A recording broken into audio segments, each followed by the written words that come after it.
جو ہے اس بات کو مد نظر رکھیں کہ آپ نے جو ہے وہ جمعہ بھی پڑھنا ہے. مولانا تھوڑا سا یہ اس کے اوپر، یہ تو بالکل اہمیت کی بات ہے نا کہ بھائی کتنا اگر آپ اہمیت دیتے ہیں جمعے کو. بہت اہم ہے جی. حتیٰ کہ نبی کریم صلی اللہ علیہ وسلم نے ایک روایت میں آتا ہے، فرمایا کہ اگر کوئی آدمی 3 جمعے بغیر عذر کے چھوڑ دیتا ہے تو اس آدمی کے اسلام میں شک ہے، اس کو دوبارہ چاہیے کہ دوبارہ کلمہ پڑھے اور دوبارہ اسلام قبول کرے.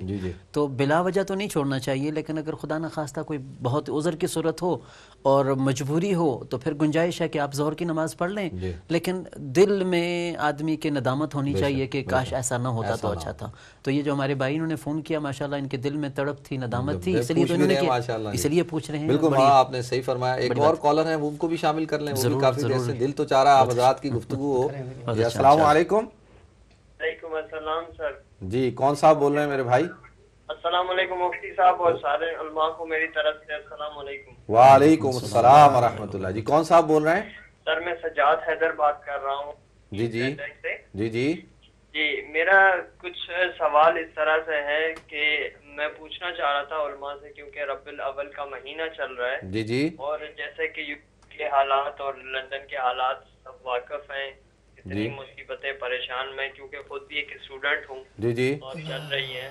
تو اس بابرکت مہینے کے اصولوں سے ہمیں کچھ اس طرح سے کچھ گائیڈ کیا جائے، کچھ اس طرح سے کوئی بات یا کوئی ایسی دعا بتائی جائے جس سے ہم کچھ اپنے مسئلوں پہ قابو پا سکیں. بے شک. بہت شکریہ میرے بھائی آپ کی کال کرنے کا، جزاک اللہ.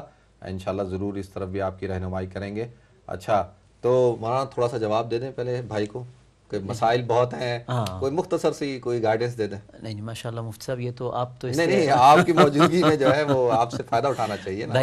بھائی سب سے پہلے بنیادی طور پر میں نے محسوس کیا ہے بھائی سجاد کے عمومی طور پر لوگ کہتے ہیں کہ ہمارے بہت سارے مسائل ہیں، لیکن جو کور جو ٹیچنگز ہیں، مثال کے طور پر اللہ کے نبی، اللہ کا حکم ہے، اللہ نے نماز فرض کی ہے، تو نماز میں تھوڑی کوتاہی ہوتی ہے جس کی وجہ سے بہت سارے مسائل پریشانیوں کی صورت میں آدمی کے سامنے آ جاتے ہیں. اسی طرح اللہ فرماتے ہیں کہ ظاہر الفساد فی البر والبحر بما کسبت ایدی الناس. اکثر جو بھی آدمی کے اوپر پریشانیاں آتی ہیں تو اس کا وجہ آپ کی ذات خود ہوتی ہے. تو پہلے اپنا محاسبہ کریں، اللہ سے استغفار کریں، نمازوں کا اہتمام کریں، اس کے بعد جو بھی آپ وظیفہ کریں گے اللہ آپ کی پریشانیوں کو سے دور کریں گے. کہتے ہیں یہ ایسے ہی ہے کہ آدمی جیسے کہ کوئی جو ہے وہ پانی کو ٹھنڈا کرنا چاہتا ہے، لیکن وہ پانی جو ہے وہ آگ پر رکھا ہوا ہو تو اس میں جتنی مرضی برف ڈالتے جائیں گے وہ گرم نہیں، وہ ٹھنڈا نہیں ہوگا، اس لیے کہ جو سورس آف ہیٹ ہے وہ باقی ہے. تو جب تک اللہ کی نافرمانی کی جو ہے وہ ہیٹ ہے وہ باقی رہے گی تب تک کوئی وظیفہ کوئی چیز عمل نہیں کرے گی. تو ایک تو سب سے پہلی بات تو یہ کہ پکا ارادہ کریں کہ اللہ کی نافرمانی نہیں کریں گے، نمازوں کا اہتمام کریں، اور بھائی اس کے بعد استغفار کریں. استغفار سب سے اہم چیز ہے. اللہ خود قرآن میں ارشاد فرماتے ہیں استغفروا ربکم انہ کان غفارا، کہ تم استغفار کیا کرو اللہ تمہاری مغفرت کریں گے. یرسل السماء علیکم مدرارا ویمددکم باموال وبنین، تو تمہارے سارے مسائل اللہ جل جلالہ حل کریں گے. اور بھائی نبی کریم صلی اللہ علیہ وسلم کہتے ہیں کہ ہر عیب سے، ہر کوتاہی سے، ہر خطا سے پاک تھے، پھر بھی نبی علیہ الصلوۃ والسلام کثرت سے استغفار فرمایا کرتے تھے. تو یہ استغفار کیا کریں انشاءاللہ العزیز، کثرت سے چلتے پھرتے استغفار کریں، انشاءاللہ اللہ ہمارے مسائل کو حل کریں گے. جی تجربے کی بنیاد ہے. نماز کے حوالے سے تو مولانا نے جواب دیا کہ نماز کی پابندی کرنی چاہیے، تمام مسائل کا حل ہے. اس کے ساتھ ساتھ ہمارے بزرگوں نے لکھا ہے کہ وضو میں رہے، باوضو رہے ہمیشہ، تو انشاءاللہ یہ مالی جو مسائل ہیں اور دوسری جو پریشانی ہے وہ بھی انشاءاللہ ختم ہو جائے. ساتھ میں ایک بات میں بھی بالکل ماشاءاللہ یہ مہینہ چل رہا ہے، ویسے بھی ہم سب کو چاہیے، ایمان ملا ان کے صدقے، قرآن ملا ان کے صدقے، رمضان ملا ان کے صدقے، تو اب ہمیں بھی چاہیے کہ کائنات کی جتنی نعمتیں ملی ان کے صدقے، تو کم از کم درود و سلام کا اہتمام کیا جائے. ہر نماز کے بعد کم از کم 10 مرتبہ ایک معمول بنا دیں تو انشاءاللہ العزیز باہر ہی باہر ہو جائے. کیا بات ہے، کیا بات ہے. تھوڑی سی ایک دو کوئی اشعار ماشاءاللہ دوبارہ سے آپ سے سن لیتے ہیں، حضور اکرم صلی اللہ علیہ وسلم کی شان میں کوئی پیش کریں.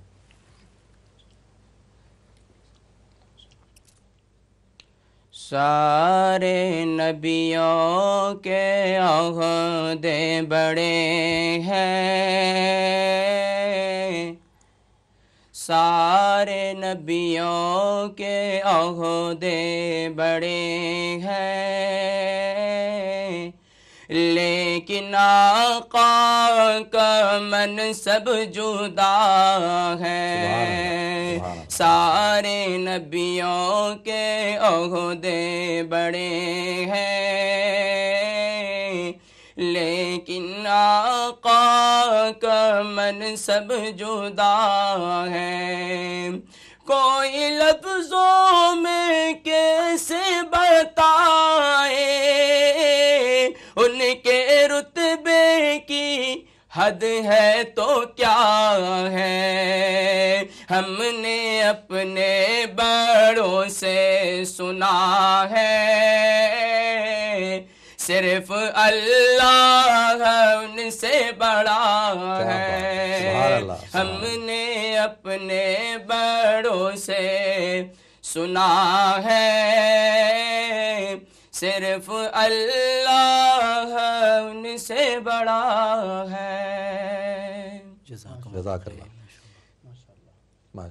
جیوں حمد رب العلا کرتے کرتے، جیوں حمد رب العلا کرتے کرتے، جیوں حمد رب العلا کرتے کرتے، مرحوم مصطفیٰ کی ثنا کرتے کرتے، مرحوم مصطفیٰ کی ثنا کرتے کرتے، اور بلائے جو آقا تو واپس نہ آؤں، بلائے جو آقا تو واپس نہ آؤں، نکل جائے دم یہ دعا کرتے کرتے، نکل جائے دم یہ دعا کرتے کرتے، مرحوم مصطفیٰ کی ثنا کرتے کرتے، اور میں بن جاؤں جاروب کاش ان کے در کا، میں بن جاؤں جاروب، جاروب یعنی کہ آپ صلی اللہ علیہ وسلم کی مسجد نبوی کا اللہ رب العالمین ہم کو خادم بنا دے۔ تو شاعر کہتا ہے میری تمنا ہے کہ میں بن جاؤں جاروب کاش ان کے در کا، میں بن جاؤں جاروب کاش ان کے در کا، یہ منصب ملے التجا کرتے کرتے، جیوں حمد رب العلا کرتے کرتے، مرحوم مصطفیٰ کی ثنا کرتے کرتے۔ جزاک اللہ جی، ماشاء اللہ۔ اللہ تعالی ہم سب کو حضور اکرم صلی اللہ علیہ وسلم کی محبت اور عشق عطا فرمائے۔ آپ نے جو شروع میں بات کی تھی کہ حضور اکرم صلی اللہ علیہ وسلم کے اخلاق آج اپنانے کی ضرورت ہے، اور جو دین آپ لے کر آئے اس دین کے اندر جو سب سے بیسک چیز ہے وہ اخلاق ہیں، تو کس طریقے سے جو ہے یعنی ابھی اس وقت ضرورت ہے معاشرے میں کہ کیسے مسلمانوں کے اندر یہ صفات پیدا ہوں، یہ اوصاف پیدا ہوں؟ سب سے پہلی چیز جو میں سمجھتا ہوں کہ یہ صفات پیدا کرنے کے لیے سب سے پہلی چیز انفرادی طور پر ایک تو یہ ہے کہ محنت، اور دوسری ہے اجتماعی طور پر محنت۔ انفرادی طور پر انسان کے اندر ایک جذب، برداشت، صبر جب یہ ہوگا تو انشاءاللہ خود بخود ایک انسان کے اندر اخلاق پیدا ہوتا جائے گا۔ بے شک۔ یعنی برداشت کی کمی ہے، اور جس کا عالم ہم آج ہم دیکھ رہے ہیں ہمارے ملکوں کے اندر جو کچھ ہو رہا ہے، مطلب میں معذرت کے ساتھ یہ بات کہنا پڑتی ہے کہ ہمیں اکثر یہ تعلیم دی جاتی ہے کہ مذہبی رواداری اختیار کی جائے، تو میں اکثر یہ کہنے لگا ہوں کہ کیا سیاسی رواداری ضروری نہیں ہے کہ جس طریقے خیال میں سے ہر طرف ہے، ہر طرف مذہبی بھی، سیاسی بھی، دونوں طرف، اور ہر طرف جو ہے رواداری قبائلی بھی اور عصبیت بھی ہر طرف. تو یہ اخلاق کی کمی کی وجہ سے یہ بات پیدا ہوتی ہے. اور جیسے میں یہ بہت مشہور مقولہ ہے کہ انسان جو ہے اپنے الانسان مستور بخلقہ اور مستور بخلقہ، انسان جو پوشیدہ جو مشہور چھپا ہوا ہوتا ہے اپنے خلقت کے اعتبار سے اور مشہور ہوتا ہے اخلاق کے اعتبار سے. تو انسان جب یہ انسان کے اندر جب یہ اخلاقیات اگر پیدا ہوتی جائیں گی، یعنی ایک تو جیسے میں نے کہا کہ انفرادی طور پر جیسے ایک اجتماعی طور پر اس طرح کہ ہر جگہ ہر علاقے کے اندر اخلاقیات کے کورس کرائے جائیں. مقامی طور پر ائمہ کی بھی ذمہ داری ہے، مقامی لیڈر کی بھی ذمہ داری ہے. اور جب یہ اخلاقیات کے کورس ہوں گے، لوگ بیٹھیں گے، تو اس سے یہ انشاءاللہ یہ اخلاق پھیلے گا. اس میں بہت اہم بات یہ ہے کہ اچھے لوگوں کے ساتھ بیٹھیں گے تو اچھے اخلاق پیدا ہوں گے. یہ بیسک چیز ہے. بہت شکریہ مولانا، جزاک اللہ. صحبت صالح قرا صالح کنن، طالع قرا طالع کنن. اگر اچھے لوگوں کے ساتھ بیٹھیں گے ایک بات میرے ذہن میں اور آئی ہے کہ پچھلے زمانے کے اندر غیر جب ہمارے ساتھ بیٹھتے تھے تو وہ ہمیشہ ہمارے ساتھ ہی چلتے تھے. آج غیر ہمارے ساتھ بیٹھنے اخلاق کی کریکٹر کی وجہ سے ہم اتنی کمی آ گئی کہ غیر بھی ہم سے بھاگ رہا ہے. جو دوست بنتا ہے وہ کہتا ہے یار ہم کیوں ان کے ساتھ ہماری کیوں دوستی لگی. جو بھائی ہمارے ساتھ بیٹھتے ہیں وہ کہتے ہیں یار ان کے ساتھ ہماری کیوں تعلق ہوا ہے. اس زمانے کے اندر ایک واقعہ بہت مشہور ہے، مختصر سا واقعہ ہے. امام مالک عبداللہ ابن مبارک رحمۃ اللہ علیہ کے دور کے اندر وہ قریب ان کے یہودی رہتا تھا. اس نے جو ہے وہ مکان بیچنے کے جو ہے وہ سیل پہ لگا دی کہ میں یہ مکان بیچ رہا ہوں. ٹھیک ہے. تو لوگوں نے کہا، جب پوچھا کہ بھائی کتنے کا ہے، تو انہوں نے ڈبل قیمت بتائی اس یہودی نے. لوگوں نے کہا کہ بھائی آپ ڈبل قیمت کیوں بتاتے ہیں؟ بولتے ہیں ہاں میں ڈبل قیمت اس لیے بتاتا ہوں کہ میرے پڑوس میں ایک قیمت تو یہ ہے کہ اس مکان کی آدھی قیمت تو اصل قیمت ہے اور آدھی قیمت عبداللہ ابن مبارک رحمۃ اللہ علیہ میرے قریب رہتے ہیں کیونکہ ان کا اخلاق بڑا اعلیٰ ہے. کیا بات ہے. اندازہ کریں کہ یہودی جو ہے، خوبصورت بات ہے، یعنی یہودی اس لیے جو ہے وہ ڈبل قیمت کر رہا ہے، ان کے پڑوس میں آ رہا ہے تو ان کی قیمت ہے. اچھا مولانا، میں آپ سے اس معاملے میں بھی دوسرا کہ حضور اکرم صلی اللہ علیہ وسلم کی بعثت سے آپ یہ دیکھیں کہ عرب قبائل اور معاشرہ جو آپس میں تفرقے میں بٹا ہوا تھا، آپس میں قبائلی جنگیں تھیں، تو آپ کی بعثت سے ایک جو اللہ رب العزت نے ان پر کرم فرمایا کہ کس طرح سے وہ ایک دوسرے کے بھائی بن گئے. بڑی عجیب تو بات اس پر آپ تھوڑی سی مفتی صاحب میں عجیب میں عرض کروں کہ حضور نبی کریم صلی اللہ علیہ وسلم کے اسم گرامی پر اگر غور کیا جائے تو دیکھیں کہ محمد میں کوئی نقطہ نہیں، اسی طرح احمد ہے، اس میں کوئی نقطہ نہیں. اللہ جل جلالہ نے ایسا نبی کریم صلی اللہ علیہ وسلم کو پاکیزہ بنایا تھا کہ آپ کے کردار پر، آپ کے اخلاق پر جس طرح نام میں نقطہ نہیں، اس طرح کردار میں کوئی دھبا نہیں. پھر عجیب بات یہ ہے، پھر اگر ایک اور بات دیکھیں کہ حضرت نبی کریم صلی اللہ علیہ وسلم کے نام مبارک کو اگر ادا کیا جائے محمد، تو کہتے ہیں ہونٹ 2 مرتبہ ملتے ہیں. اسی طرح ایک لفظ ہے عربی میں اور اردو میں محبت کو ادا کیا جائے تو پھر بھی 2 مرتبہ لب ملتے ہیں. تو کہتے ہیں کہ اگر نبی کریم صلی اللہ علیہ وسلم کے جو ہے وہ آپ کی تعلیمات پر عمل کیا جائے تو کہتے ہیں کہ دل ملتے ہیں. اگر نام ادا کیا جائے تو لب ملتے ہیں، لیکن تعلیمات پر عمل کیا جائے تو دل ملتے ہیں. تو نبی کریم صلی اللہ علیہ وسلم نے ایسی تعلیمات عام فرمائی، اپنے اخلاق کے ذریعے سے معاشرے کو ایسا متاثر کیا. آپ نے وہ بڑا مشہور واقعہ سنا ہوگا کہ نبی کریم صلی اللہ علیہ وسلم ایک رات کہتے ہیں کہ جا رہے تھے اور دیکھا کہ ایک آدمی کے رونے کی آواز آ رہی ہے. تو نبی کریم صلی اللہ علیہ وسلم بڑے کریم تھے، رحمت للعالمین تھے. کسی آدمی کو کرب میں دیکھ کر برداشت کرنا ناممکن تھا. نبی علیہ السلام نے دستک دی، اندر دیکھا کہ ایک آدمی بیٹھا ہوا رو رہا ہے. تو پوچھا کہ تم کیا مسئلہ ہے؟ تو اس نے کہا کہ میں پورا دن اپنے آقا کی خدمت کرتا ہوں، اب جب رات ہوتی ہے، میرے سونے کا وقت ہوتا ہے، تو یہاں پر آ کر غلے کا ڈھیر لگا دیتا ہے، چکی سامنے رکھ دیتا ہے کہ تو نے صبح تک اس کو سارے کو پیسنا ہے. تو نبی کریم صلی اللہ علیہ وسلم نے فرمایا بھائی تو ایسا کر، تو سو جا اور میں تیرے لیے یہ غلہ پیستا ہوں. تو کہتے ہیں کہ پوری رات نبی علیہ السلام نے گزاری اور اس کا غلہ پیسا.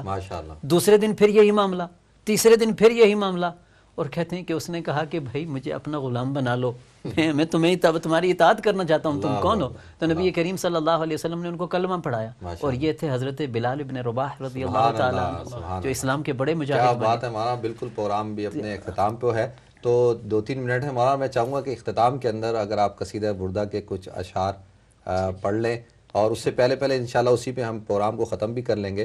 مولانا آپ کا بہت شکریہ ہوں, میں بڑا مشکور ہوں کہ آپ اس کی مجلس میں آج اتنی مبارک مجلس میں تشریف لائے. کتھے مہر علی کتھے تیری ثنا اے گستاخ اکھیں کتھے, کیا بات ہے, ماشاءاللہ آپ کا بہت بہت شکریہ, اللہ آپ کو جزائے خیر دے. اور انشاءاللہ ان قریب ہم اس قسم کی مجلس دوبارہ ایک سے تشنگی نہیں ہوئی تو انشاءاللہ دوبارہ رکھیں گے. بہت شکریہ آپ کا مولانا, آپ کا بھی بہت بہت مہربانی, شکریہ. تو ناظرین انشاءاللہ ہم اختتام کے اندر جو ہے وہ قصیدہ بردہ حضرت مولانا تشریف فرمائیں یہ پڑھیں گے, مولانا فرحان صدیقی صاحب, اور اسی پہ ہمارا پروگرام اپنے اختتام کو پہنچے گا. مولانا الحمدللہ. میں پروگرام کا اختتام بھی ہے اور میں حضرت مفتی عبدالوہاب صاحب اور اقرا چینل کے چیئرمین امام قاسم صاحب کے شکریہ ادا کرتا ہوں کہ انہوں نے مجھے یہاں انوائٹ کیا اور ناظرین نے حضور اکرم صلی اللہ علیہ وسلم کی محبت بھرے اشعار سنے. اللہ تبارک و تعالی ہم سب کو آپ صلی اللہ علیہ وسلم کی سچی محبت سچی اتباع نصیب فرمائے. آمین. مولاي صل وسلم دائما أبدا على حبيبك خير الخلق كلهم محمد سيد الكونين والثقلين محمد سيد الكونين والثقلين والفريقين من عرب ومن عجم مولاي صل وسلم دائما أبدا على حبيبك خير الخلق كلهم يا ربي بالمصطفى بلغ مقاصدنا يا ربي بالمصطفى بلغ مقاصدنا واغفر لنا ما مضى يا واسع الكرم.